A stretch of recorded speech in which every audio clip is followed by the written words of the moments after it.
Hello, welcome back. ഇന്ന് നമ്മൾ സംസാരിക്കുന്നത് കോവിഡിന്റെ ഒരു സമ്മാനം, വർക്ക് ഫ്രം ഹോം. ചിലയിടങ്ങളിൽ ഈ സംഭവം നടക്കാറുണ്ട്.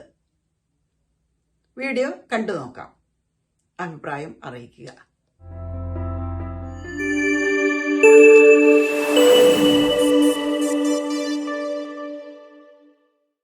ശ്രീനാഥേ, ഞാൻ വിളിച്ചായിരുന്നു. അതെ, നിങ്ങളുടെ പെർഫോമൻസ് അത്ര ശരിയല്ല. കഴിഞ്ഞ ആഴ്ച തരാമെന്ന് പറഞ്ഞ റിപ്പോർട്ടില്ല ഇന്ന് രാവിലെ തന്നിരിക്കുന്നത്. അതിനകത്ത് തന്നെ എന്തൊരു മിസ്റ്റേക്കാണ്. ഇതും കൊണ്ട് ഞാൻ എങ്ങനെയാ ബോർഡിന് മുന്നോട്ട് പോകുന്നത്? നിങ്ങൾക്ക് എക്സ്ക്യൂസസ് ഒക്കെ പറയാനുണ്ടാവും, പക്ഷെ എനിക്കത് കേൾക്കേണ്ട ആവശ്യമില്ല. ഞാൻ ആ എക്സ്ക്യൂസും കൊണ്ട് എൻ്റെ ബോസിൻ്റെ അടുത്ത് പോകുമ്പോൾ അവരത് കേൾക്കാറില്ല. അതിന് പകരം എന്നോട് ചൂടാകുകയാണ്.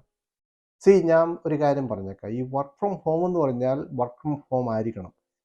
അല്ലാതെ നിങ്ങൾ വെള്ളം കോരാനോ വിറക് വെട്ടാനോ ഷോപ്പിങ്ങിന് പോകാനോ അല്ലെങ്കിൽ നിങ്ങളുടെ ഭാര്യയെ സഹായിക്കാനോ ഉള്ള സമയമല്ല വർക്ക് ഫ്രം ഹോം. 9 to 5 അങ്ങനെ നിങ്ങൾ ചെയ്തെന്നല്ല ഞാൻ പറയുന്നത്. പക്ഷെ 9 to 5 നിങ്ങൾ തീർച്ചയായിട്ടും നിങ്ങളുടെ ഡെസ്കിലിരുന്ന് ഓഫീസ് സംബന്ധമായ ജോലി മാത്രമേ ചെയ്യാൻ പാടുള്ളൂ. ഓക്കെ, ഇന്ന് വൈകുന്നേരത്തിന് മുമ്പ് എനിക്ക് റിപ്പോർട്ട് കിട്ടിയിരിക്കണം, കറക്റ്റ് റിപ്പോർട്ട് കിട്ടിയിരിക്കണം. അല്ലെങ്കിൽ വേറെ ജോലിക്ക് പോക്കോ, വേറെ വയ്ക്കോ. ഞാൻ പറഞ്ഞ ക്ലിയർ അല്ലേ? நான் ஒரு தடவை சொன்னா 100 தடவை சொன்ன மாதிரி. അപ്പൊ ശരി, വെച്ചോ. ഇത് ഈ കരത്തിൽ മുറിച്ചാ മതിയോ?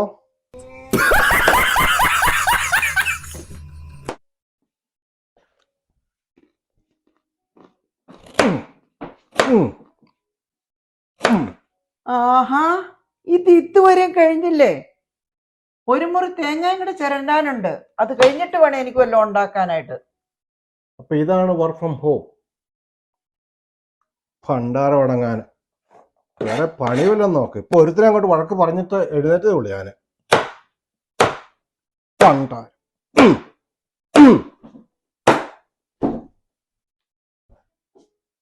ഉടനടി ഒരു പ്രൊമോഷൻ ഒപ്പിച്ചു തന്നില്ലെങ്കിൽ ഞാനൊരു നെക്സലേറ്റ് ആയി പോകുമോന്ന് സംശയമുണ്ട്. ഇവിടെ ഉച്ചനീചത്വം ഭയങ്കരമാണ്.